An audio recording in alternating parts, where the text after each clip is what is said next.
ॐ विश्वं दर्पणदृश्यमाननगरी तुल्यन्निजान्तर्गतं पश्यन्नात्मनि मायया बहिरिभूत् भूतं यथा निद्रया यः साक्षात् कुरुते प्रबोधसमये स्वात्मानमेवाद्वयं तस्मै श्रीगुरुमूर्तये नमः इदं श्रीदक्षिणामूर्तये बीजस्यान्तरिवाङ्कुरो जगदिदं प्राङ्निर्विकल्पं पुनः मायाकल्पितदेशकालकलना वैचित्रचित्रीकृतं मायावीव विजृम्भयत्यपि योगी वयस्वेच्छया तस्मै श्रीगुरुमूर्तये नमः इदं श्रीदक्षिणामूर्तये तस्मै श्रीगुरुमूर्तये नमः इदं श्रीदक्षिणामूर्तये। ॐ सहना भवतु सहनौ भुनक्तु सह वीर्यङ्करवावहै तेजस्विनावधीतमस्तु मा विद्विषावहै। ॐ शान्तिः शान्तिः शान्तिः। सदाशिवसमारम्भां शङ्कराचार्यमध्यमाम् अस्मदाचार्यपर्यन्तां वन्दे गुरुपरम्पराम्। ॐ पार्थाय प्रतिबोधितां भगवता नारायणेन स्वयं व्यासेन ग्रथितां पुराणमुनिना मध्ये महाभारतम् अद्वैतामृतवर्षिणीं भगवतीम् अष्टादशाध्यायिनीम् अम्ब त्वामनुसन्दधामि भगवद्गीते भवद्वेषिणीं। यं ब्रह्मा वरुणेन्द्ररुद्रमरुतः स्तुन्वन्ति दिव्यैस्तवैः वेदैः साङ्गपदक्रमोपनिषदैः गायन्ति यं सामगाः। ध्यानावस्थिततन्गतेन मनसा पश्यन्ति यं योगिनः यस्यान्तं न विदुःसुरासुरगणाः। देवाय तस्मै नमः देवाय तस्मै। એટલે આપણે આ 14મા અધ્યાયનો સમરી જોઈ રહ્યા હતા અને એની અંદર મુખ્યત્વે 3 ટોપિક છે. અધ્યાયનું નામ ગુણત્રય વિચાર છે ને, 3 ગુણોનું વિશ્લેષણ, જે આ જગતનું કારણ છે. જગત જે અવ્યક્ત અવસ્થાની અંદર આ ગુણો રૂપે રહેલું છે, માયા રૂપે રહેલું છે. એ ગુણોનું જ અભિવ્યક્તિ છે. ગુણોનું કાર્ય ગુણોની જ અભિવ્યક્તિ. આ બધા નામરૂપ જે છે એ ગુણ ત્રય રૂપે રહ્યા હતા. એટલે એ રીતે વાસ્તવની અંદર જે અજ્ઞાન જેમ કારણ છે એવી રીતે અજ્ઞાન મલિન સત્વ પણ કારણ જ છે ને, આ બંને શરીરોનું વગેરે. એટલે એ અજ્ઞાન અવસ્થામાં રહે છે ને, શરીર મન બુદ્ધિ ઇન્દ્રિયો વગેરે લય પામીને અજ્ઞાન અવસ્થામાં જેમ રહે છે એવી રીતે. એટલે આ સમગ્ર જગત જે છે એ આ સમષ્ટિ અજ્ઞાન જે આ 3 ગુણો માયાના રૂપમાં છે એ વાસ્તવમાં એની અભિવ્યક્તિ. અને એ ગુણત્રય જે છે એની સાથે તાદાત્મ્ય છે, દેહ વગેરે, દેહ મન બુદ્ધિ ઇન્દ્રિયો, જે 3 ગુણોનું કાર્ય ગણો, 3 ગુણોની અભિવ્યક્તિ ગણો. અને એના કારણે પ્રત્યેક વ્યક્તિ પોતાને સગુણ જીવના રૂપમાં માને છે વગેરે. ચાલો એની એટલે આ 3 ગુણોનો વિચાર કરવો એ આ 14મો અધ્યાય. એમાં પહેલો ટોપિક જે છે એ આ રીતે આ જ કે 3 ગુણો જે છે કઈ રીતે એની મિકેનિઝમ બંધનમાં આપણને જે નાખે છે, બંધનમાં નાખે છે, અર્થાત પહેલાં મુક્ત હતા ને એ બંધનમાં નહીં, બંધનમાં જ છીએ અજ્ઞાનને કારણે. એટલે એનો વિચાર પહેલો ટોપિક છે, ગુણત્રય વિચાર. અને પછી એમાંથી ગુણાતીત થવા માટેનું સાધનની એ બીજો ટોપિક. ચાલો બંધનમાં તો છીએ 3 ગુણોને કારણે, તો પણ એમાંથી મુક્ત કેવી રીતે થવું, એનું સાધન શું છે. અને ત્રીજું છે એ ગુણાતીત અવસ્થા જે છે, મતલબ મોક્ષ અવસ્થા છે. એટલે કે આ ગુણાતીત થવારૂપી જે થવાનું જે સાધન છે એનો ઉપયોગ કરો તો પછી એનું ફળ શું મળે છે એની વાત છે. અને એમાં પહેલાં ગુણત્રય વિચારની અંદર આપણે જોયું હતું અને કે આ 3 ગુણો જે છે એટલે આ ગુણાતીત વિચાર જે છે ગુણત્રય વિચાર જે છે એ 5 ટોપિકમાં સબ ટોપિકની અંદર એને ડિવાઈડ કરીએ છીએ. અને એની અંદર પહેલો છે કે પ્રત્યેક ગુણનું લક્ષણ શું છે. અને એટલે કે પ્રત્યેક એ જ ગુણત્રય વિચાર કહી શકો. ગુણત્રય વિચાર પહેલા ટોપિકમાં પહેલો સબ ટોપિક ગુણત્રય વિચાર એટલે કે આ 3 ગુણો જે છે એ શું છે એની વ્યાખ્યા, એ પહેલો ટોપિક. અને એમાં મેં તમને વાત કરી હતી સત્વગુણ જે છે એની વ્યાખ્યા કેવી રીતે કરવી, તો કે ભગવાને કહ્યું આ નિર્મળતા વગેરે, અંતઃકરણની નિર્મળતા હોય, શાંતિ હોય વગેરે દ્વારા એ આપણે સત્વગુણની વ્યાખ્યા કરી શકીએ. રજોગુણની જે છે ક્યાંક વ્યાખ્યા કરવી હોય ને તો વાસ્તવની અંદર વસ્તુ તમારા જ્ઞાનનો વિષય તો બનવી જોઈએ, નહીં તો કેવી રીતે વ્યાખ્યા થાય. હવે તમે આમ જોવા જાઓ તો અવ્યક્ત દશાની અંદર તો એ જ્ઞાનનો વિષય બને નહીં. એટલે પછી આપણે સમજી સત્વગુણની વ્યાખ્યા તો પણ એ તો અવ્યક્ત અવસ્થામાં એ રીતે વ્યાખ્યા કરવી જોઈએ, પણ એ રીતે ના થાય. એટલે સત્વગુણનું લક્ષણ આ પ્રકારની મનની સ્થિતિ હોય તો એમ કરીને સત્વગુણની વ્યાખ્યા બરાબર છે. એટલે એ રીતે મનની શાંતિ છે, નિર્મળતા છે વગેરે વગેરે એ સત્વગુણની વ્યાખ્યા કહી શકો. આવું હોય તો સત્વગુણ છે એમ. રજોગુણને કેવી રીતે કહેવાય? એક્ટિવિટી, પ્રવૃત્તિ. તમોગુણ જે છે એ મોહ વગેરે. એટલે જે આ સત્વગુણ અને રજોગુણ જે છે એને પ્રભાવિત કરે એને આપણે તમોગુણ કહીએ. જ્યારે સત્વગુણ અને રજોગુણની અવસ્થા ન હોય એટલે મનમાં નિર્મળતા નહીં, શાંતિ નહીં, કે મનની પ્રવૃત્તિશીલતા પણ નહીં. તેનો અર્થ કે વાસ્તવમાં જે છે મોહમન, આળસ વગેરે આ તે. એ જો કે વધારે એમાં ચર્ચા પહેલાં કરશે, પરંતુ આ રીતે એટલે આ બંને સત્વગુણ અને રજોગુણ જે છે એની ગેરહાજરી.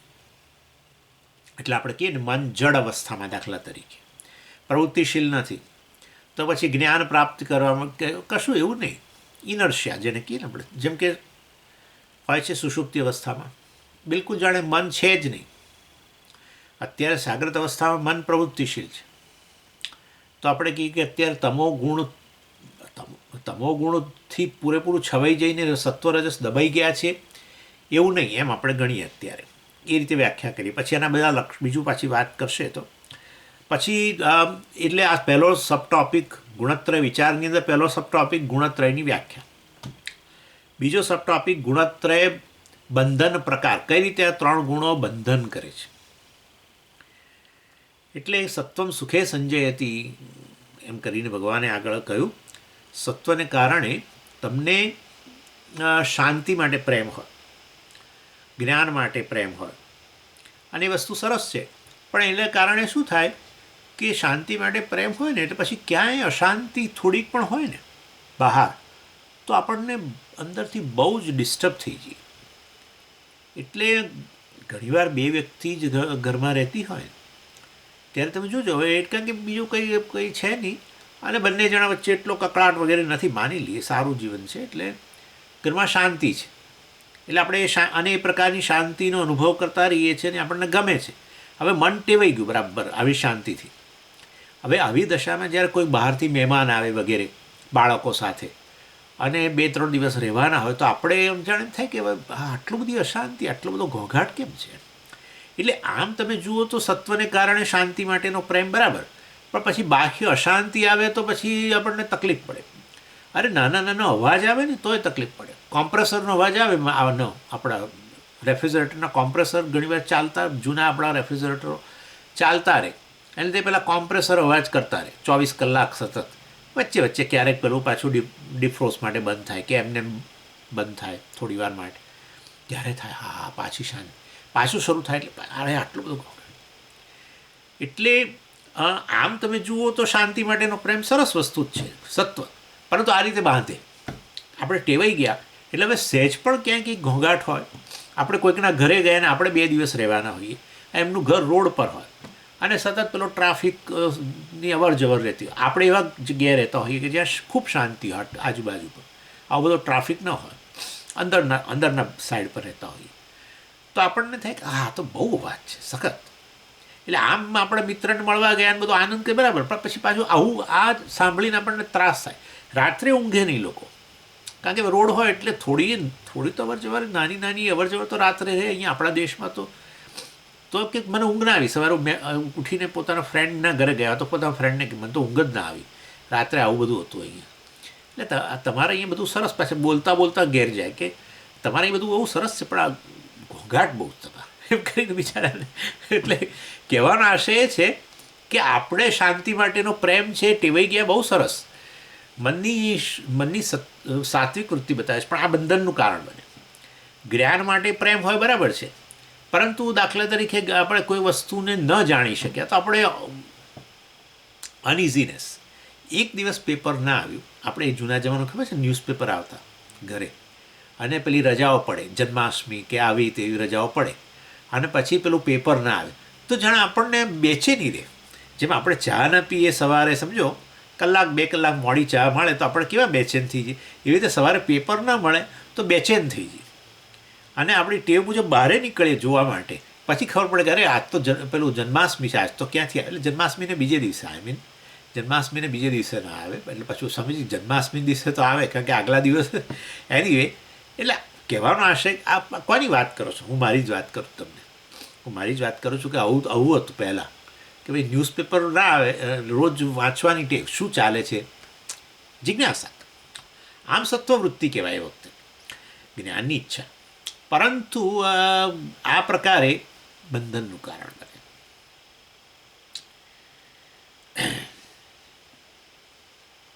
ઘણીવાર લોકોને બિચારાઓને પંખાનો અવાજ કે એર કન્ડિશનરનો અવાજ આવું હોય.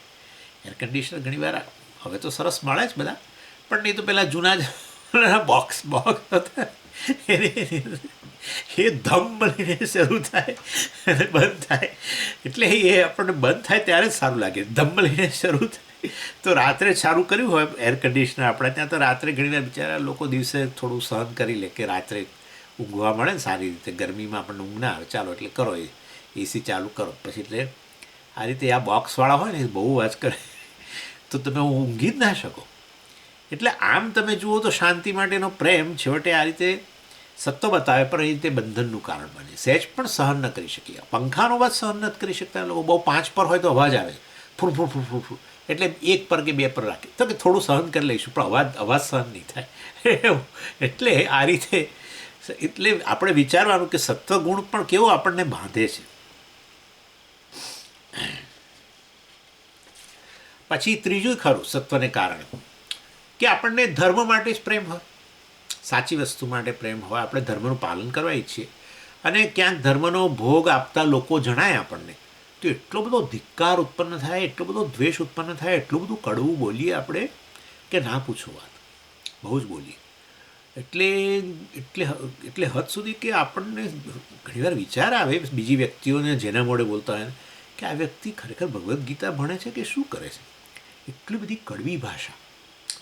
ધર્મ માટે પ્રેમ એટલે એ સત્વ બતાવે છે, પરંતુ અન્ય વ્યક્તિઓ નથી ધર્મનું પાલન કરતી એ દબાણને કારણે, રાગદ્વેષ પૂરા કરવાના જે તે કારણે, તો આટલો બધો ધિક્કાર કે જેમાં આપણે આપણી ગરિમા ભૂલીને ગમે તેમ બોલીએ, ગાળોય બોલે, કાં તો આવા છે ને તેવા છે, અને સરખાવે રાવણ જેવા છે, પેલા જેવા છે ને, અસુર છે, જાતનું મેં સાંભળ્યું છે બધું.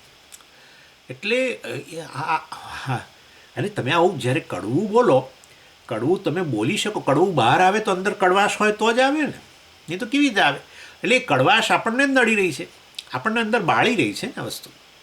એટલે એ રીતે સત્વગુણને કારણે ધર્મ માટે પ્રેમ, પરંતુ અને આપણે જીવનમાં ઘણીવાર આપણે ધર્મનું પાલન કરતા હોય, પણ ક્યારેક અધર્મનું પાલન આપણાથી થઈ જાય તો આપણને આપણા માટે પણ ધિક્કાર જન્મે. એ રીતે પણ ખરું, બંને રીતે. એટલે આ રીતે કહેવાનો આશય છે સત્વગુણ જે છે આ રીતે બાંધે છે આપણને.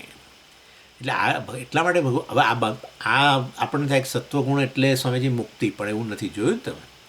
એટલે આ ગુણમાંથી પણ એટલે ગુણત્રય ગુણાતીત કહ્યું. એટલે માટે કઠોપનિષદની અંદર કહ્યું અન્યત્ર ધર્માત અન્યત્ર અસ્માત કૃતાકૃતાત. એટલે નચિકેતાએ પ્રશ્ન કર્યો મુક્તિ માટે આત્માને જાણવાનું, જે આત્મા ધર્મ અને અધર્મ બંનેથી પર, ધર્મ અધર્મ બંનેથી જે પર છે. કૃતાકૃતાત, કૃત અને અકૃત, કૃત એટલે કાર્ય, અકૃત એટલે કારણ, જે કારણ અને કાર્યથી પર છે એવા આત્માને જાણીએ. એટલે એની સાત્વિક વ્યક્તિ આ રીતે મોરાલિટીથી બંધનમાં, સત્વમ સુખે સંજયતી ભગવાને કહ્યું. એટલે આ રીતે સુખ માટે, આનંદ માટે પણ બંધનમાં. રજક કર્મણી ભારત ભગવાને કહ્યું હતું. એટલે બતાવે છે ભગવાન કેવી રીતે આ બધા ગુણો બાંધે.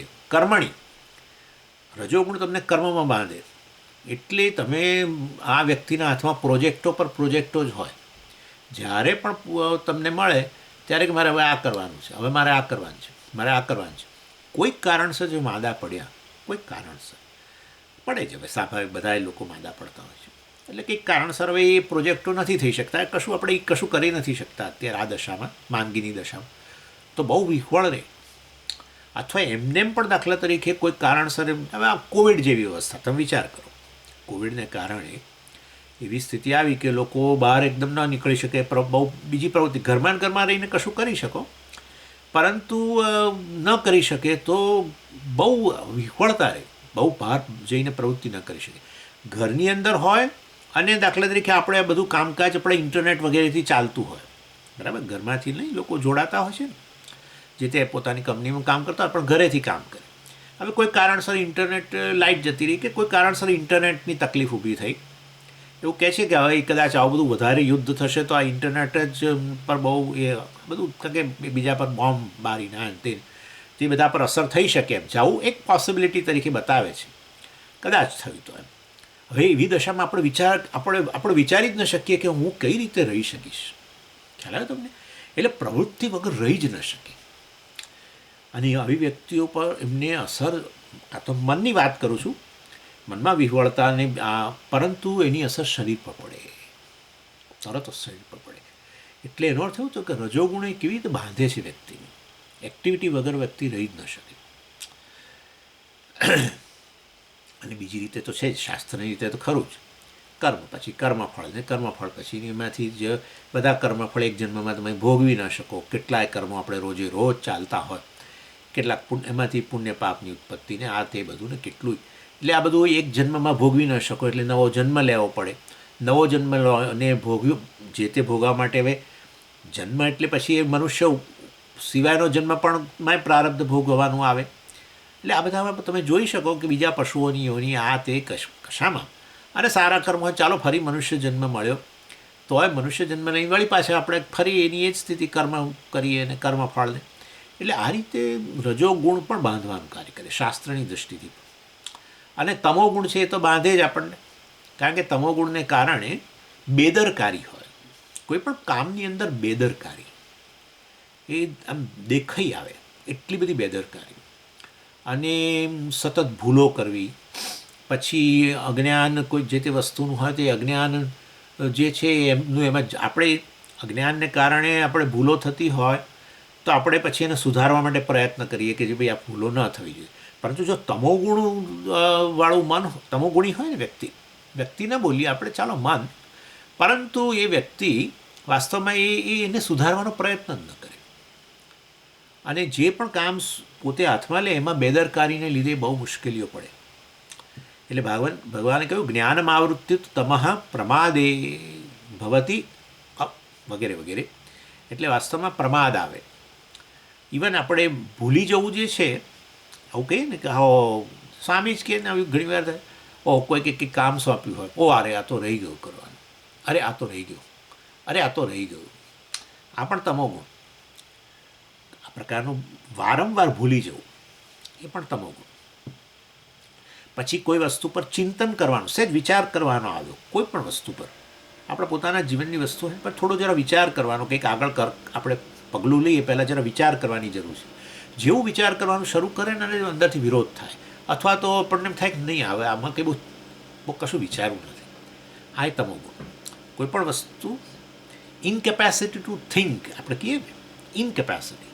કોઈ પણ આવી વસ્તુ શાસ્ત્રની વાત આવે, કોઈ સૂક્ષ્મ વાત આવે, તરત આપણને થાય કે આ બધું કાઢો, આ ના જોઈએ. મન વિચારવા તૈયાર જ નથી. એટલે એ તમોગુણ. આ બધી આ બધામાં હોય છે જ. આ બધું દરેક વસ્તુમાં હોય. એટલે હું મારું ઉદાહરણ આપું છું તમને. એટલે કોઈએ પોતાનો આના આધારે નિર્ણય નહીં કરો કે કોઈનો નિર્ણય નહીં કરો. મન તો મલિન સત્વ છે, એટલે ક્યારેક રજોગુણ આપણા કર્મને અનુરૂપ, ક્યારેક સત્વની વૃદ્ધિ, ક્યારેક રજોગુણની વૃદ્ધિ, ક્યારેક તમોગુણની વૃદ્ધિ. એ તો અંતઃકરણમાં આયા જ કરવાનું છે. મલિન સત્વ ઉપાધિ છે ને, એટલે આ તો ખાલી જાણવા માટે કે આવું હોય ત્યારે આ તમોગુણનું કાર્ય છે, કે તમોગુણની અભિવ્યક્તિ છે, વગેરે વગેરે. આ રીતે આ ત્રણેય ગુણો જે છે એ આપણને બાંધે. એટલે આ સબટોપિક બીજો ગુણત્રય વિચારમાં, બીજો સબટોપિક પહેલો ગુણત્રય વિચારમાં, ગુણત્રય વિચાર પહેલો સબટોપિક હતો, અર્થાત એની ગુણત્રયનું લક્ષણ.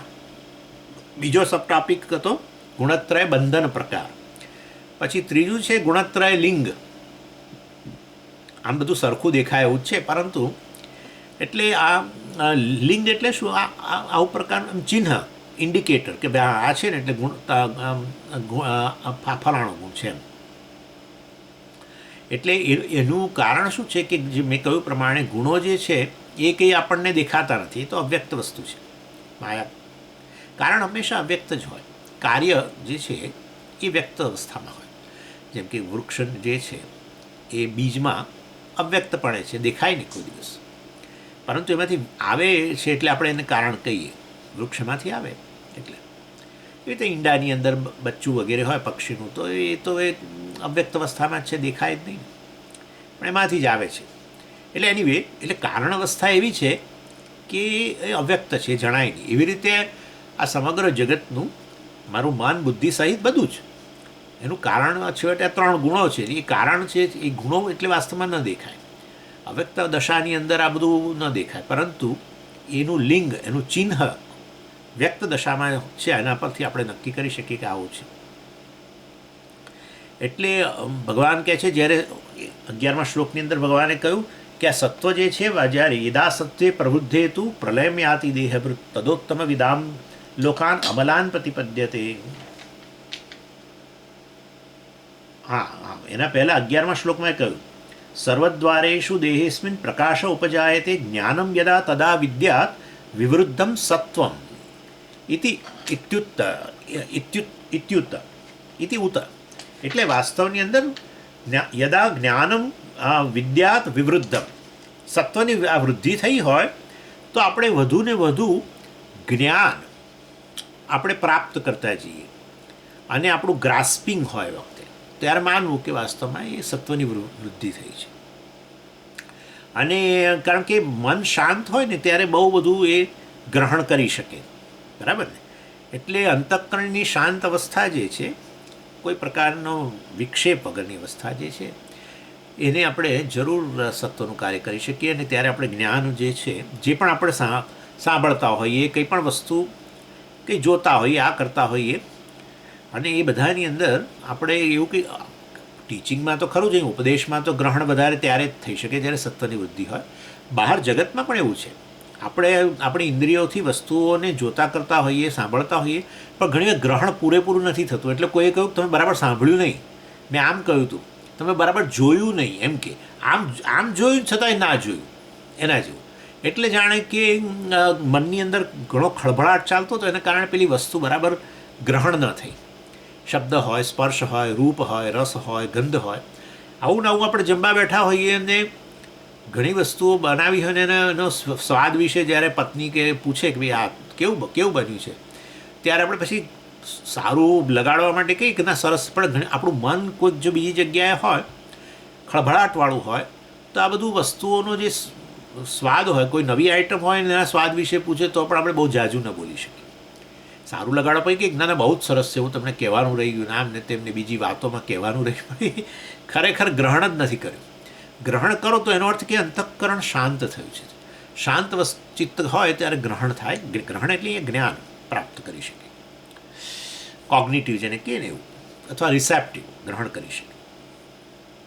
આવું અંતઃકરણ જો સામાન્ય રીતે કદાચ આવી કોઈ વ્યક્તિ એવી હોય કે જેનામાં સત્વની વૃદ્ધિ રહેતી હોય તો એવી વ્યક્તિ બીજી વ્યક્તિઓ કરતાં ઘણું ઝડપી શીખી શકે. યુનિવર્સિટીઓમાં હોય, સ્ટુડન્ટ હોય કે આપણે અહીંયા આપણા બધા મિત્રો, વિદ્યાર્થી મિત્રો હોય, બધા જ લોકો ગ્રહણ સારી રીતે કરી શકે તો માનું કે કોઈ કારણસર જૂના કર્મયોગ વગેરેની જૂના પૂર્વજન્મ વગેરેની અંદર અથવા આ જન્મની અંદર સારા કર્મો વગેરે કરીને આ અવરોધ વગેરે થોડા રાગદ્વેષના વિક્ષેપ દૂર કર્યો હોય કંઈક અંશે, તો ઘણું સારી રીતે સમજી શકે, મતલબ સારી રીતે ગ્રહણ કરી શકે. કેટલાકને તો આપણે જોયું છે ને, કેટલાક આવું કે સ્વામીજી એનું મન તો પેલું ફોટોગ્રાફિક છે, ફોટોજેનિક કે જે કહેતા હોય, એટલે આમ જાણે કે કોઈ વસ્તુનો ફોટો પાડ્યો હોય ને કેવો એવો ને એવો આવે, આબેહૂબ એવું જેવું છે એવું ને એવું ગ્રહણ કરી લે, જેવું આચાર્ય બોલે કે આ કરે કે તે કરે. એટલે તમે જોજો ઘણા લોકો કોઈ નવી જગ્યાએ ગયા હોય પણ એક જ વારની અંદર એમને આખો રસ્તો બધો ખબર પડી જાય, પછી બીજી વાર જવાનું થાય તો કે હવે પહેલાં કે ગૂગલ મૂકો તો કે કંઈ જરૂર નથી, મને ખબર છે આખું. એટલે જાણે કે આખો જે રસ્તે ગયા હતા પહેલી વાર એ અંદર પ્રિન્ટ થઈ ગયો, બને છે ને આવું. એટલે આ બધું ફોટોજેનિક મેમરી, આ બધી વસ્તુઓ સત્વનું બતાવે છે. એનીવે, એટલે સત્વને કારણે ટકે પણ ખરું, ગ્રહણ તો કરે જ, ટકે પણ ખરું. રિસેપ્શન અને રિટેન્શન બંને વસ્તુ છે એની અંદર. આપણે જેને મેધાશક્તિ પણ કહી શકો તમે, મેધાશક્તિ. પછી રજોગુણની પ્રધાનતા હોય તો શું, તો કે કર્મની વૃદ્ધિ થાય. પેલું સત્વની વૃદ્ધિ હોય તો શું થાય, વધુ ને વધુ ગ્રહણ કરવાની આપણી ક્ષમતા વધતી જાય, મેધાશક્તિ વધતી જાય. તો કે રજોગુણની વૃદ્ધિ થાય તો શું, તો કે કર્મ વૃદ્ધિ થાય. એટલે વાસ્તવના અંદર વધુ ને વધુ ક્રિયાશીલ બનતા જાય, વધુ ને વધુ ક્રિયાશીલ, પ્રવૃત્તિશીલ બનતા જાય. અને તમોગુણની વૃદ્ધિ થાય તો શું, તો કે વધુ ને વધુ જીવનમાં બેદરકારી આવતી જાય, વધુ નિદ્રા, વધુ મોહ, વધુ ને વધુ બેદરકારી. એટલે જો કામ હાથમાં લઈને પૂરું કરવા માટેની જેટલું હોય એટલું પૂરું કરવાની વૃત્તિ હોય તો રજોગુણની વૃદ્ધિ. કામ ઢગલો ને ઢગલો વધતું જાય તો તમોગુણની વૃદ્ધિ. હા, રોજે રોજ વધતું જ જાય, આજે કરીશ કાલે કરીશ, આજે કરીશ કાલે કરીશ, આ તમોગુણ. અને તમોગુણ કહેવાય. એટલે કોઈ પણ વસ્તુ નહીં કરવાની, હાથ કરવી જ પડે એવી, પણ તોય કરવી જ નહીં.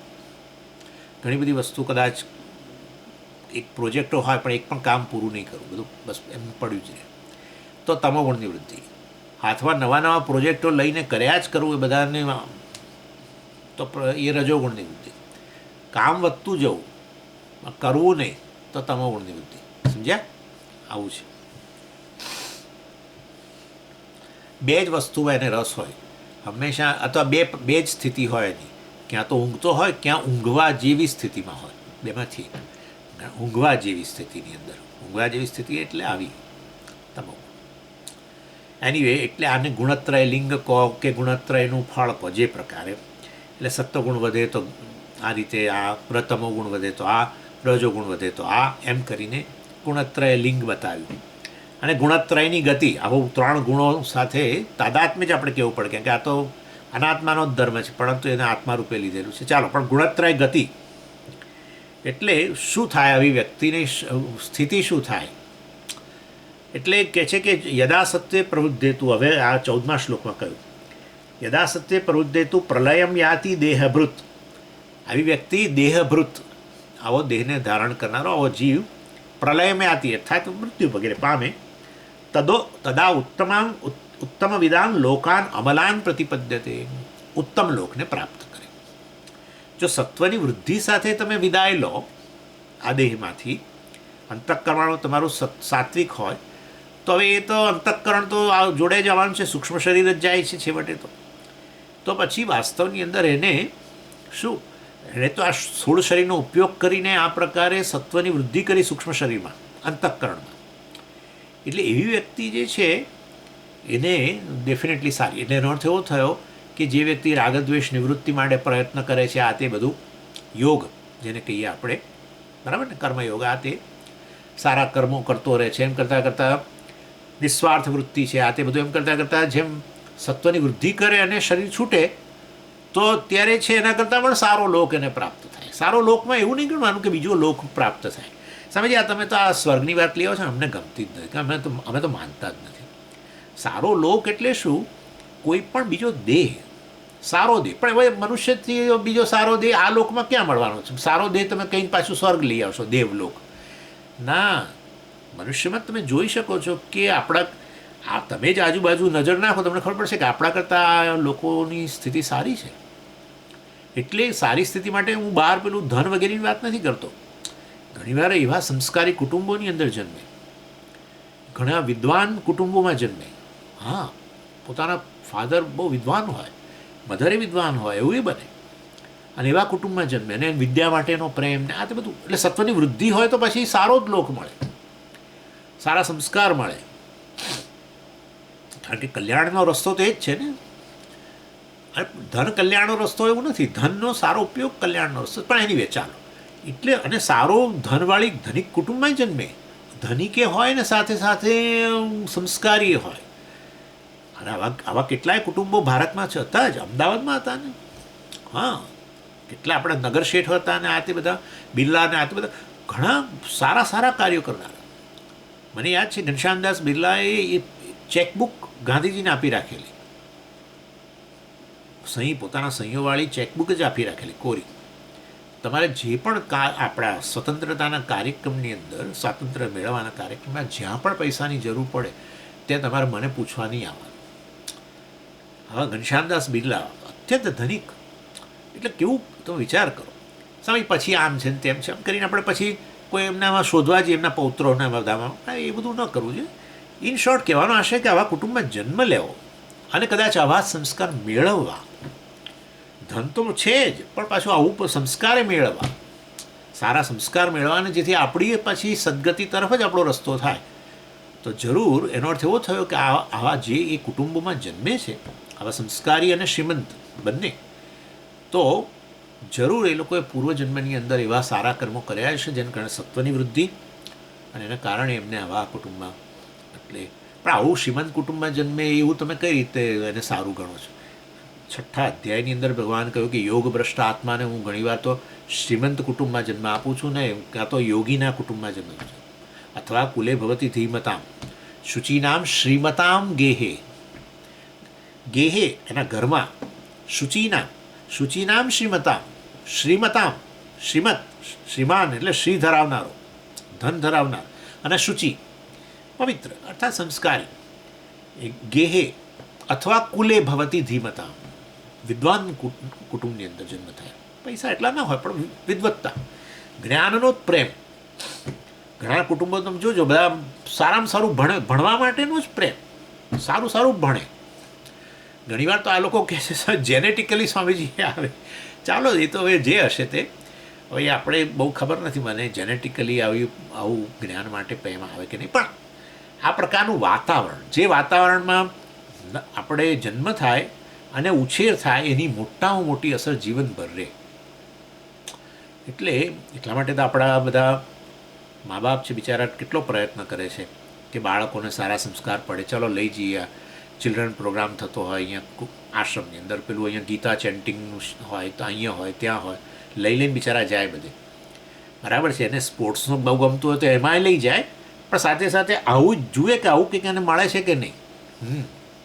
કારણ કે જન્મે છે પ્રાકૃત હોય છે, જે જન્મે એ કેળવણી વગરનું જ હોય. પશુઓ જન્મીને જીવનભર કેળવણી વગરના રહે. મનુષ્ય જન્મે ત્યારે પ્રાકૃત અવસ્થામાં દેખાય છે. તો બાળક જે છે એનું બે જ કામ હોય જન્મ્યા પછી, એક છે ઊંઘવું અને બીજું છે ખાવું, માનું દૂધ વગેરે. બીજું કંઈ નહીં, પ્રાકૃત દશા જ કહેવાય. તમોગુણની દશા છે ને, ઊંઘવું, બસ 18-20 કલાક ઊંઘે. હા, પછી ધીરે ધીરે રજોગુણ એટલે હાથ પગ પછાડતું થાય. હા, પછી ધીરે ધીરે સત્વગુણ પણ થોડો આવે. પછી આમ જુએ આજુબાજુ, એને જાણવું છે આ શું છે, અથવા બોલતું થાય એટલે બોલે આ શું છે આ શું છે, એમ કરીને પૂછવા શકશે. ઇન શોર્ટ આ રીતે. અને એમાં એ વખતે એને કેળવણી વગેરે મળે તો સારું સાચું જાણે. કેળવણી ન મળે તો પછી દશા એની એ જ રહે, સત્વગુણ પાછો દબાઈ જાય. મલિન સત્વ છે ને, એટલે વળી રજોગુણ ને તમોગુણની જ પ્રધાનતા આવે, કાં તો ઘણીવાર તમોગુણની પ્રધાનતા રહે, ઘણીવાર રજોગુણની પ્રધાનતા. એટલે પછી દશા જે છે મનુષ્ય ન રહે, પશુ જેવો જ થઈ ગયો ને. પ્રાકૃત દશા એટલે કેળવણી આપણે માટે, એટલે શિક્ષણ અને કેળવણી બે જુદી વસ્તુઓ છે. શિક્ષણ જે છે એ વાસ્તવમાં આ રીતે આપણું કોઈક એજ્યુકેશન વગેરે કે જેના કારણે આપણી બુદ્ધિશક્તિ ખીલે, પરંતુ એ બુદ્ધિના અંદર આ પ્રકારના સંસ્કારો, સારા સંસ્કારો વગેરે એને કેળવણી કહેવાય. એ કેળવણી હોવી જોઈએ. એકલું શિક્ષણ હોય ને કેળવણી ન હોય તો અધોગતિ. શિક્ષણ ન હોય ને ખાલી કેળવણી હોય, જીવન સારું પણ છતાંય બુદ્ધિશક્તિનો વિકાસ નથી થયો. મનુષ્ય તરીકે બુદ્ધિશક્તિનો વિકાસ થવો જોઈએ. એના માટે આપણું ફોર્મલ એજ્યુકેશન કંઈ પણ ભણો, ઇકોનોમિક્સ ભણે કે કેમિસ્ટ્રી ભણે, જે ભણે તે, પણ જો તમે સારી રીતે ભણવાની તમારી વૃત્તિ હોય તો બુદ્ધિશક્તિ ખીલે જ આપણી. ચાલો, એટલે જે ઇન શોર્ટ પ્રાકૃતમાંથી સંસ્કૃત બનવું, સંસ્કારવાળા બનવું, એ એના માટે આ બધી વસ્તુઓ હોય છે. એટલે એનીવે, એટલે આ ગુણત્રયની ગતિની અંદર કહ્યું કે આ સત્વે પ્રવૃદ્ધેતું, જ્યારે આવો સત્વગુણથી વૃદ્ધિ થઈ હોય જીવન દરમિયાન અને શરીર છૂટે તો આ તો અંતઃકરણ તો આવવાનું જ છે જોડે, મતલબ સૂક્ષ્મ શરીર જ જાય છે, નવું શરીર ધારણ કરે તે એવી જગ્યાએ ધારણ કરે કે જેથી કરીને પછી એમાં વધારે આગળ ગતિ કરે, એટલે સારા લોક વગેરેની અંદર. પછી રજોગુણની વૃદ્ધિ હોય તો શું? રજસી પ્રલયમ ગત્વા કર્મસંગીશું જાય તે. જુઓ, પ્રલયમ એટલે એ મૃત્યુ ગણવાનું. રજસી રજોગુણની વૃદ્ધિ હોય થઈ હોય જીવન દરમિયાન તો કર્મસંગીશું જાય તે. વાસ્તવની અંદર કર્મસંગીશું એટલે કર્મમાં સંગ રાખનારા અત્યંત પ્રવૃત્તિશીલ કુટુંબો બધા, જેમાં બહુ જ્ઞાનની ચર્ચા નહીં, જ્ઞાનની વાત નહીં ભાઈ, શિક્ષણની વાત ઓછી, પણ બધા મોટા મોટા બિઝનેસ આ ને તે ને, બસ એની અંદર જન્મ લે. એનીવે, અને તથા પ્રલિનતમસી મૂઢ યોનિષુ જાયતે. પ્રલિન કયો 15મા શ્લોકની વાત કરું છું, એટલે આ ગુણત્રય ગતિમાં 14મો 15મો શ્લોક. એનીવે, એટલે આ રીતે મૂળ યોની એટલે પશુ યોની કહીશું. મહદંશે પશુઓમાં તમોગુણની પ્રધાનતા. તમે એમનામાં તમે જુઓ કોઈ જ્ઞાનની વૃત્તિ પણ નથી, કશું જ્ઞાન મેળવીએ, આપણો વિકાસ કરીએ, જ્ઞાન, હવે બીએ થઈ ગયા, હવે આપણે MA કરવું, કશું નહીં, બાળ મંદિરની જ વાત નહીં તો પછી. એટલે સત્વની પણ પ્રધાનતા નથી ને રજોગુણની નહીં. એ લોકોની પ્રવૃત્તિ જે છે એ વાસ્તવમાં કેવળ એમનું પેલું જીવન ચલાવવા પૂરતી જ, શિકારની શોધ માટે જાય આમ તેમ, એ બસ એ જ, ધેટ્સ ઇટ. એકવાર શિકાર મળી ગયો અને ખાધું એટલે પછી ઊંઘવાનું, બીજું કશું જ નહીં. એટલે રજોગુણ અને સત્વગુણ દબાયેલો રહે છે. એ રીતે પશુઓની અંદર એને તમોગુણની વૃત્તિ કહે છે. એટલે જેને અત્યારે તમોગુણની વૃત્તિને કારણે પશુ જેવું જીવન જીવ્યો હોય મનુષ્ય તરીકે, મહદ અંશે સુવાનું જ કાર્ય કર્યું હોય, અથવા ઇન શોર્ટ કર્મમાં લેશ માત્ર રસ, પ્રવૃત્તિમાં રસ ન લીધો હોય, તો ભગવાન કે ચાલો કંઈ વાંધો નહીં. પછી એવી વ્યક્તિને પ્રલયમ ગત્વા એટલે મૃત્યુ પછી શું મળે? મૂળ યોની, પશુ યોની વગેરે મળે. આ રીતે ભગવાને આ ગુણત્રયની ગતિ બતાવી. સત્વની વૃદ્ધિ હોય તો શું કયા પ્રકારની? રજોગુણની. અને એટલે પણ સ્વામીજી ગમે તે યોની મળે, છેવટે તો પાછું જન્મ ને પછી મરણ ને પાછું જન્મ ને આ ચક્કર. હા, તો ગુણાતીત થવાની વાત કરો ને, હા તો એ જ વાત કરવાની છે, પણ આ તમને બતાવવું તો પડે ને આ બધું બંધનનું કેવી રીતે કારણ છે. એટલે આ રીતે ગુણત્રય વિચાર ચાલે છે ને આ તો. એટલે બંધનનું કેવી રીતે કારણ બને એ લિંગ એનું બતાવ્યું, એની વ્યાખ્યાઓ કરી. એ આવા ગુણની વૃદ્ધિ થઈ હોય આપણા મનુષ્ય જીવનમાં તો પછી છેવટે કેવી યોની મળે વગેરે એ જ બધું. એટલે આ ગુણાતીત વ્યક્તિ જે છે એ આ બધાથી મુક્ત થયો હોય એટલું નક્કી થઈ ગયું. જે ગુણો સાથે તાદાત્મ્ય પામીને રહેલો છે, બરાબર છે, એ વ્યક્તિ મુક્ત નથી. જ્યાં મુક્તિ નથી ત્યાં શાંતિ નથી, સુખ નથી, સલામતી નથી. આપણે મુક્તિનો અર્થ એ જ અર્થ કરીએ છીએ સલામતીમાંથી મુક્તિ, મુક્તિનો આપણે એ જ અર્થ કરીએ છીએ અશાંતિમાંથી મુક્તિ, મુક્તિનો આપણે એ જ અર્થ કરીએ છીએ શોકમાંથી મુક્તિ. બસ. એટલે વાસ્તવની અંદર આ જો દેહ, મન, બુદ્ધિ વગેરે જે ગુણોનું કાર્ય છે, ગુણોની જ અભિવ્યક્તિ છે આ રૂપમાં, બરાબર ને? સમગ્ર જગત અને આ દેહ મન પણ ખરું, પ્રાણ વગેરે ઇન્દ્રિયો બધું. એટલે આ રીતે એની સાથે તાદાત્મ્ય કર્યું હોય અજ્ઞાનને કારણે, તો પછી સદાય બંધનમાં જ રહે. અને કર્તૃત્વ ભોક્તૃત્વ તો રહેવાનું જ મનુષ્ય તરીકે આ કર્મોને આ રીતે. એટલે ગુણાતીત થવાની હવે ભગવાન પછી વાત કરશે. અને એના માટે તો આખું શાસ્ત્ર જો કે શાસ્ત્ર જે છે વાસ્તવની અંદર આ રીતે સિરીઝ ઓફ સાધન આપણને બતાવે છે કેવી રીતે ગુણાતીત થવું. અને એ એકદમ રાતોરાત ના થઈ જવાય, રાતોરાત નહીં. સમજ હું જાણી લઉં કે હું તો દેહ નથી, મન નથી, બુદ્ધિ નથી. બોલવું એક વાત છે, બરાબર. હું તો આજે જ કહી દઉં, લો હું દેહ નથી, હું મન નથી, મનોબુદ્ધિ અહંકાર ચિત્તાની નાહમ વગેરે વગેરે, લો આ અત્યારે જ કહી દઉં છું. ચિદાનંદ રૂપ શિવોહમ શિવોહમ. બોલવાથી કંઈ નથી થતું. એટલે આ કંઈ એક દિવસનો ખેલ નથી. કોઈ પણ વસ્તુ જગતની અંદર કોઈ વસ્તુમાં રિવોલ્યુશનરી ચેન્જ નથી, એટલું તો નક્કી.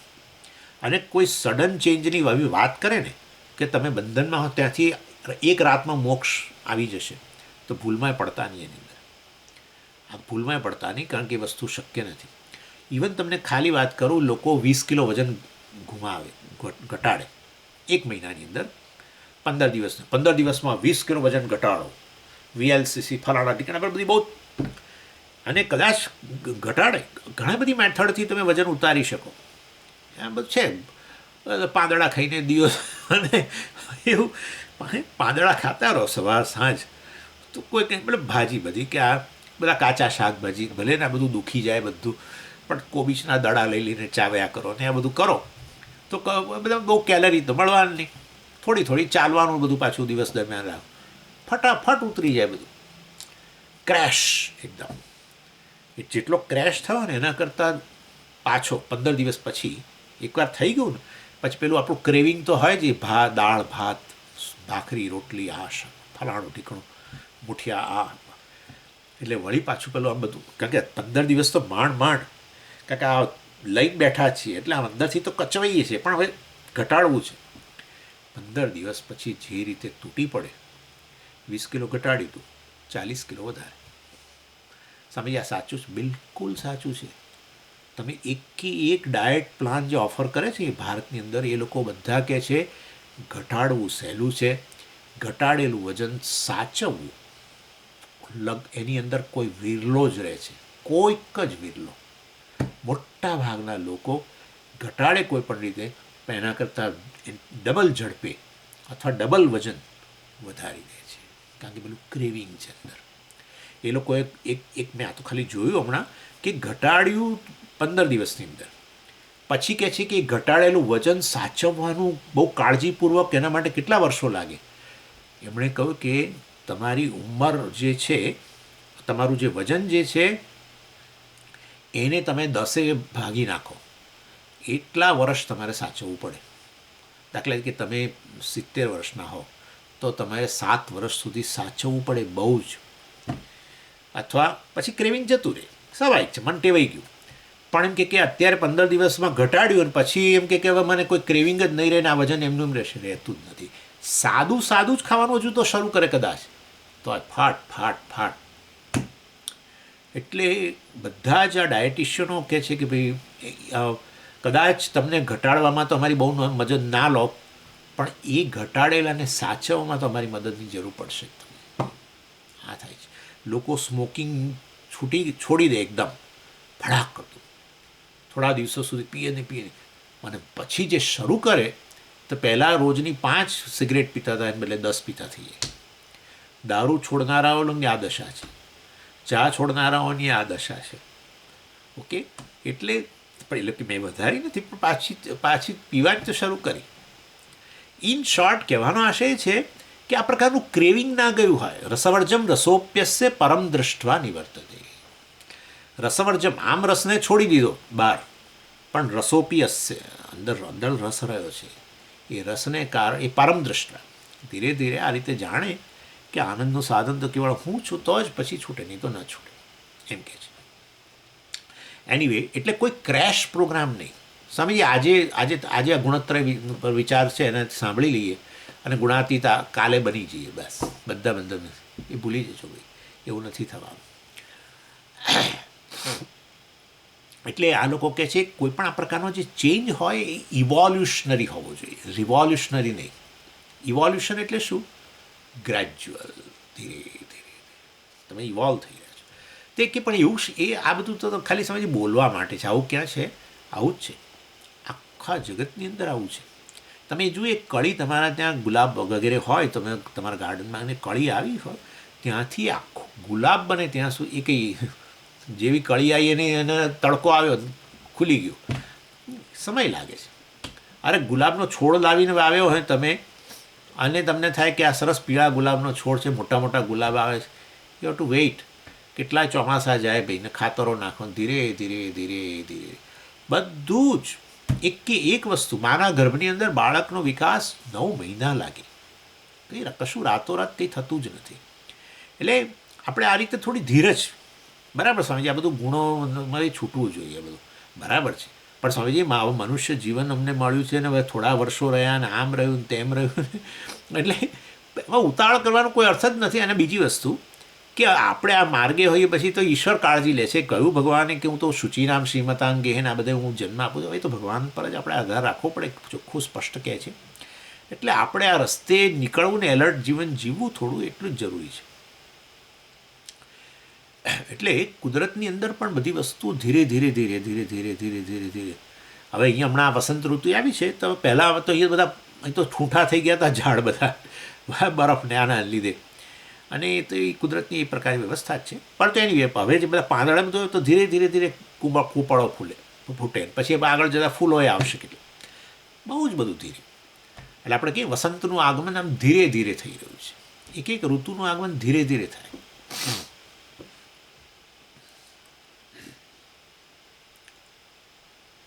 એટલે આ બધા ઇન્સ્ટન્ટ જમનો જમાનો આવ્યો છે ને એ ખોટો છે. અને તમે જુઓ છો ઇન્સ્ટન્ટમાં રસ નથી બહુ લેવા જેવું. ઇન્સ્ટન્ટ ઇડલી, મેં ઇન્સ્ટન્ટ સંભાર પણ મને કોઈ કે કરો. ઇન્સ્ટન્ટ સંભાર એટલે શું કરવાનું? ગરમ પાણીની અંદર નાખી દેવાનું પડીકું, પેલામાં ગરમ પાણીની અંદર પેલું પડીકું નાખીને પછી પેલું તમારું કુકર વગેરે કરી દેવાનું. હવે એને બદલે વ્યક્તિએ પેલા ચોખા દાળ, પેલી અડદની દાળ વગેરે પલાળીને મૂક્યું હોય ઓવરનાઇટ, ને પછી એને ગ્રાઇન્ડ કરે, ને પછી એમાંથી પેલું પાણી ચડાવે, ગરમ બોઇલ થાય ને એની અંદર પેલી સ્ટીમવાળું ને એમાં પછી મૂકે ને એમાંથી પછી આવે ને એ આખી પ્રોસેસની જે ઇડલી અને આ ઇન્સ્ટન્ટ ઇડલીનો સ્વાદ જે સેન્સિટિવ છે તરત જ કહી દે કે કઈ સારી છે. ઇન્સ્ટન્ટ સાંભાર અને આ રીતે બનેલો સાંભારમાં કયો સારો છે તમે જ કહી શકો. કારણ કે આ ઇન્સ્ટન્ટ વસ્તુ જે છે ને એ કામ નથી કરતી. એ તો આપણી પાસે સમય નથી હોતો જુદી વસ્તુ છે, પણ આ એક વિચારવાની વસ્તુ છે. જ્યારે આપણે આપણા જીવનની અંદર પૂર્ણ પરિવર્તન ઈચ્છીને બસ મુક્તિનો આનંદ અનુભવો છે એવું કહીએ, ત્યારે આપણે વિચારવાનું કે ઇવોલ્યુશન છે, તો ધીરે એક વિકાસ છે, એટલે એ મેચ્યોરિટી છે, એને કહીએ ને આપણે પરિપક્વતા છે, ધીરે ધીરે ધીરે. એટલે સંસારી અસંસારી રાતોરાત ન થઈ જાય એમ. એટલે કોઈ પણ આ રીતે અઠવાડિયામાં મોક્ષ આપનારા એક સુરતના આચાર્ય હતા, અઠવાડિયામાં મોક્ષ. એ કહે છે મને જ મોક્ષ સુરત સ્ટેશન પર મળી ગયો, અને એવી રીતે તમને પણ બધાને હું અઠવાડિયામાં મોક્ષ આપી દઉં, અઠવાડિયામાં મુક્તિ અપાવી દઉં. આ બધું કહેનારાઓમાં બહુ પડવું નહીં. આવું પ્રેક્ટિકલ નથી, એ વસ્તુ સાચી પણ નથી, અને શાસ્ત્રમાં કોઈ જગ્યાએ આવું કઈ જગ્યાએ વર્ણન નથી. એટલે આ ગુણાતીતત્વ થવું, ગુણને કારણે બંધનમાં સગુણ, જેણે કહીએ સગુણ ખરેખર નથી, હું સગુણ પણ એટલે અનાત્મા વગેરે જે ગુણોનું કાર્ય છે એને આત્મ કહીને હું જાણે ગુણોવાળો જણાવું છું, સગુણ જણાવું. જીવ એ આ રીતે ગુણાતીત આત્માનું જે ગુણાતીત બન્યો, નિર્ગુણ બન્યો, જાણે કે એ કેવું છે? ગ્રેજ્યુઅલ પ્રોસેસ છે. અર્થાત અજ્ઞાન અને એમાંથી જન્મેલા અધ્યાસની નિવૃત્તિ ધીરે ધીરે થાય. કારણ કે આખું કાર્ય છે એ જ્ઞાનને લગતું છે. અને તમે જુઓ છો કે જ્ઞાન એવું નથી કે આપણે પહેલે જ દિવસે યુનિવર્સિટીમાં ગયા, કોઈ ક્લાસમાં બેઠા અને ટોટલ ક્લેરિટી આવી નથી આવતી. તમે જોજો પછી એની એ જ વસ્તુ બીજી વાર ભણો, ત્રીજી વાર ભણો તો ધીરે ધીરે ક્લેરિટી વધતી જાય છે તમારી. એટલે એ રીતે અહીંયા પણ એવું જ છે. આ જ્ઞાન પ્રાપ્ત કરો ત્યારે અજ્ઞાન અને એમાંથી જન્મેલા અધ્યાસની નિવૃત્તિ ધીરે ધીરે થતી જાય, અધ્યાસની નિવૃત્તિ જેમ થતી જાય એમ તમે વસ્તુ તમારા સ્પષ્ટ થતી જાય કે હું ખરેખર આ રીતે બ્રહ્મ છું વગેરે વગેરે સચ્ચિદાનંદ છું. એટલે આ વસ્તુ ખરેખર ભગવાન કે ઇલાબોરેટરી અહીંયા આ અધ્યાયમાં નથી કહેતા બધું, પરંતુ આ અધ્યાયમાંથી આપણને એ બધી વાત ચિહ્નો મળે છે કે ભગવાન આવો નિર્દેશ કરે છે કે ભાઈ આવું પ્રકારે હોય છે. અને એ પ્રોસેસ આ પ્રકારની છે. જુઓ, કેટલાક લોકો જે છે, મેં તમને કહ્યું પ્રમાણે બધા જ જન્મે, બધા જ પશુનું બચ્ચું હોય કે મનુષ્યનું બાળક હોય, જન્મે એટલે એ તમોગુણની જ પ્રધાનતા હોય. એ મેં તમને હમણાં જ કહ્યું કે જેમાં એને બહુ પ્રવૃત્તિ નથી, મોટે ભાગે ઊંઘે છે અને બહુ તો એ ખાવા માટે ઉઠે ને વળી પાછું સૂઈ જાય. એટલે આ રીતે એવી રીતે જ શરૂ કરે છે. એટલે આ એક ખાલી એક કુદરતી એનામાં આ પ્રકારની ઇન્સ્ટિંગ મૂકી છે કે ભૂખ લાગે ને તરત જ એ રડે ને તે બધું ને એના એટલે માં સમજી જાય કે એને ભૂખ લાગી છે વગેરે, અને આ રીતે એને ખવડાવે. અને પછી તમે જુઓ તો ધીરે ધીરે મેં તમને કહ્યું કે પ્રમાણે રજોગુણ પણ અભિવ્યક્ત થવા માંડે, હાથ પગ પછાડે તે આમ, અને ધીરે ધીરે પછી બધી એનામાં જાણવાની ઈચ્છા, બોલે, ભાષા શીખે પહેલાં, અને પછી પૂછે બીજી બધી વસ્તુ, આ શું છે વગેરે વગેરે વગેરે. એટલે આ રીતે ઇનએક્ટિવિટીમાંથી એક્ટિવિટી તરફ મનુષ્યનું બાળક પણ આ રીતે આ થતું હોય છે. બીજા પણ એ રીતે જ હોય છે. અને ઘણીવાર એવું બને કે એને સારી કેળવણી વગેરે મા બાપ ન આપી શકે તો પછી આવું તમોગુણની અભિવ્યક્તિ વારંવાર થતી રહે, તમોગુણની પ્રધાનતા રહે, ઇનએક્ટિવ જ રહે. મા બાપે કશું શીખવ્યું નથી, પછી આવું કે મા બાપે કંઈ શીખવ્યું જ નહીં આ બાળકને, એટલે આવો કશું કરતો જ નથી, સ્વામીજી કશું કરતો જ નથી, બેઠેલો જ રહે છે. કારણ કે મા બાપે કશું સમજાવ્યું જ નહીં, કર્મનું પ્રયોજન શું છે, પ્રવૃત્તિ કરવાથી તારું પોતાનું જીવન ચાલશે, આ તે બધું ઘણું. તારે જીવનમાં જે શોખ હોય પૂરા કરવા હોય તો કંઈક કમાવવું પડે, આમ કંઈ પણ, અથવા એના માટે એજ્યુકેશન મેળવવું જોઈએ. સમજો કોઈ આવું ન કરે, મા બાપ અત્યારના તો બધા ઘણા પેલા એ છે, પરંતુ આવું કોઈ સમજો કોઈ ઘણીવાર એવું હોય છે કે પિતાજી એટલા બધા બિઝી હોય, એટલા બધા બિઝી એનો બિઝનેસ વગેરે, બાળકો છે ને એમને ગમે છે એ બધું ખરું, પણ બાળકોની કેળવણી, એમની વૃદ્ધિ, આ રીતે આંતરિક વૃદ્ધિ, શારીરિક વૃદ્ધિમાં તો આપણે કશું ક્યાં કરવાનું છે, ખાય પીને કૂદતા રહે તો શારીરિક વૃદ્ધિ એક દાડો મૂછ ફૂટી નીકળવાની છે જોતા, એમાં કશું કંઈ કરવાનું નથી. આંતરિક વિકાસમાં રસ નથી લેતા હોતા પિતાજી, ઘણીવાર માં રસ ના લે. સમજો બે જણા બહુ બિઝી રહેતા હોય તો બાળકને ઘરે મૂકીને જાય તે બધું, અને કદાચ સ્કૂલે મૂકે પણ તો શું ભણે શું નહીં, કદાચ કોઈ સમજો કોઈ આવું કરે છે, પછી આવા બાળકો હવે તમોગુણિત થઈ જાય. ના એમને શિક્ષણમાં રસ, કોઈ ઇન્સેન્ટિવ નથી. તમારે એને ઇન્સેન્ટિવ આપવું પડે. જાણો છો કે જન્મથી તમોગુણ આવ્યો છે, તમે એને રજોગુણી બનાવવાના છે. સમજ, પણ શિક્ષણ મેળવવાનું તો પછી સત્વગુણ છે, બરાબર છે, પણ તું પ્રવૃત્તિ બહાર, અર્થાત જવું સ્કૂલે, આ કરવું, હોમવર્ક કરવું, ફલાણું કરવું, જ્ઞાન મેળવવું, એ પ્રવૃત્તિ રજોગુણ. અને જ્ઞાન મેળવે કે નહીં એ સત્વગુણને કારણે, પરંતુ જવું એમ આ પ્રકારે સ્કૂલે જવું, આ તે બધું, એટલે એ ઇન્સેન્ટિવ વગર ન કરે. એટલે રજોગુણ જે છે એનામાં જન્માવા માટે એને બતાવવું પડે કે તું કર્મ વગેરે કરીશ, આ બધું એક્ટિવિટી કરીશ તો ફલાણું મળશે વગેરે વગેરે. અને એટલે વેદ પણ એટલે આ મનુષ્યને જાણે છે. વેદ જે છે, શાસ્ત્ર જે છે, એ જ્ઞાન આપે છે, એને એ જ્ઞાન દ્વારા છેવટે એનું કલ્યાણ કરવું છે. તો પણ એ જન્મેલા બાળકને પછી આ રીતે જે થોડો મોટો થયો છે, હજુ એને બરાબર કેળવણી મળી નથી, એને વેદ જ પોતે પહેલાં ઇન્સેન્ટિવ આપે તમોગુણને ખંખેરવા માટે અને રજોગુણ તરફ જવા માટે. શું? કામ્ય કર્મો બતાવે. કામ્ય કર્મ બતાવવાનું આ જ છે કે જો તું આ કરીશ, આ યજ્ઞ કરીશ, આ કરીશ, આટલા જપ કરીશ તો તને આ વસ્તુ મળશે. બધું જ કેટલું છે અંદર, તમારા સુંદરતા માટે, ફલાણા માટે, ઢીકણા માટે, બધું કેટલા પ્રકારના યજ્ઞો છે. શ્રી માટે છે ને, શ્રી સુક્ત હોમ વગેરે બધું કેટલું છે. આવા તો શ્રી મેળવવા માટે બધા ખાલી શ્રી સુક્ત હોમ નથી, બધું બીજા પણ છે હોમ, ધન મેળવવા માટે. એનીવે, એટલે શાસ્ત્ર એની રીતે આ એ પ્રકારના કર્મો બતાવે. બહારના જગતમાં બીજું છે બધું, બિઝનેસ આ તે બધા દ્વારા પૈસા મળે કે શિક્ષણને પછી ત્યારબાદ નોકરી વગેરે કરે છે. એટલે એ રીતે વાસ્તવમાં એ બહાર કે આ રીતે શાસ્ત્ર દ્વારા તમને સાધનની પ્રાપ્તિ થાય. તમોગુણને દૂર કરીને રજોગુણની વૃદ્ધિ કરવા માટે, તમોગુણને ખંખેરીને રજોગુણને લાવવા માટે. એ તમોગુણ પ્રધાન વ્યક્તિને ગુણશુદ્ર કહેવાય.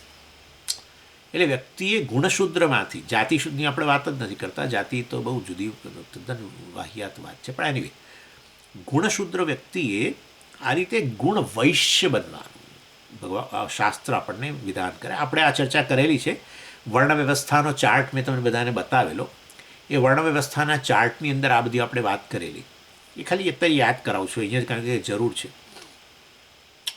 એટલે છેવટે આ કામ્ય કર્મ અર્થાત સ્વાર્થ પ્રેરિત, પોતાના માટે, પોતાને વસાવવા માટે, ઓકે ને, આપણે ગુજરાતમાં ઓકે વસાવવાનું એટલે એક ઘર વસાવે કે પછી ઘરની અંદર ઘર વખરી વસાવે, બધા માટે ધન જ જોઈએ અને એના માટે કર્મ જ કરવું પડે, નોકરી ધંધો જે પણ, એટલે રજોગુણ પ્રવૃત્તિ કરવી પડે. એટલે એ રીતે કે ભાઈ તારા પોતાના માટે, તારે જે વસ્તુ તારા મનની અંદર છે વસાવવું છે, તારે ઘરથી માંડીને ઘરની અંદર તારે જે વસાવવું છે બધા માટે, તારા ઉપભોગની વસ્તુ તારે જોઈતી હોય તો લે, આ પ્રકારના યજ્ઞ કર. શાસ્ત્ર એની રીતે એના સાધનો બતાવે. એટલે વેદ પણ આવું જાણીને પહેલો વિભાગ એટલા માટે સીધો ઉપનિષદ નથી. પહેલો વિભાગ છે કર્મકાંડ, અને એમાં અનેક પ્રકારના કર્મો, કામ્ય કર્મો જે છે એ બતાવવામાં આવે. એટલે વેદ વ્યક્તિ જે છે જે બિલકુલ તમોગુણ તરફ છે એને આ રીતે સકામ પ્રધાન બનાવે. સકામ પ્રધાન, એનામાં જ કામનાઓ બધી અનેક પડેલી છે, એની કામનાઓની પૂર્તિ માટેનું સાધન શું છે એવું એને બતાવીને એના તરફ પ્રેરિત કરે. સકામ પ્રધાન, એને ગુણ વૈશ્ય કહેવાય. એટલે શાસ્ત્રની ઈચ્છા છે કે વ્યક્તિ જન્મથી બધા જ ગુણ શુદ્ર હોય છે, એને ધીરે ધીરે ગુણ વૈશ્ય બનાવવા. આંતરિક વિકાસ, જોજો, ગુણ એટલા માટે હું ગુણ બોલું છું. ગુણ એટલે મનની અવસ્થા, એ બાહ્ય નહીં. જાતિને આધારે કોઈ અહીંયા વૈશ્ય બધું નહીં. આમે ભગવાનને એમાં કંઈ રસ નથી. ચાતુર્વર્ણે મયા સૃષ્ટમ ગુણકર્મ વિભાગ છે. ભગવાને કહ્યું આ ચતુર્વર્ણની સર્જન મેં જ કર્યું છે, વર્ણ વ્યવસ્થા મારી જ છે, અને એ છે ગુણ અને કર્મને આધારે. ભગવાને જાતિ શબ્દ વાપર્યો જ નથી. ચાલો, એટલે પણ એ સ્વામીજી એ તો પછી સ્વાર્થ પ્રેરિત જ બધું કરશે, પોતે જ કમાશે ને પોતે જ ભોગવશે. સ્વામીજી એને એનું કુટુંબ પરણ્યો હશે તો એને બસ એને પોતાના માટે જ, એ બીજાને એક પાઈએ નહીં આપે. આમ કે બીજાને એક પાઈ નહીં આપે. એટલે બધું વસાવશે, બધું પોતાના પોઝેશનમાં રાખશે, પોતાના કુટુંબના પોઝેશનમાં રાખશે, અને એ રીતે કંજૂસ જ રહેશે સ્વામીજી. અને સુભાષિત, એના માટે એક સરસ સુભાષિત પણ છે કે સૌથી કંજૂસ વ્યક્તિ જે છે એ સૌથી ઉદાર વ્યક્તિ છે. કઈ રીતે? કૃપણેન સમોદાતા ન ભૂતો ન ભવિષ્યતિ, અસ્પૃશન એવ વિત્તાની યહ અન્યેભ્યઃ પ્રયચ્છતિ. કૃપણેન સમોદાતા ન ભવતિ. આ કૃપણ એટલે કંજૂસ જેવો મોટો દાતા કોઈ છે જ નહીં, અને ન ભવિષ્યતિ, થવાનોય નથી. એના જેવો મોટામાં મોટો જગડુશા થવાનો નથી. કેમ?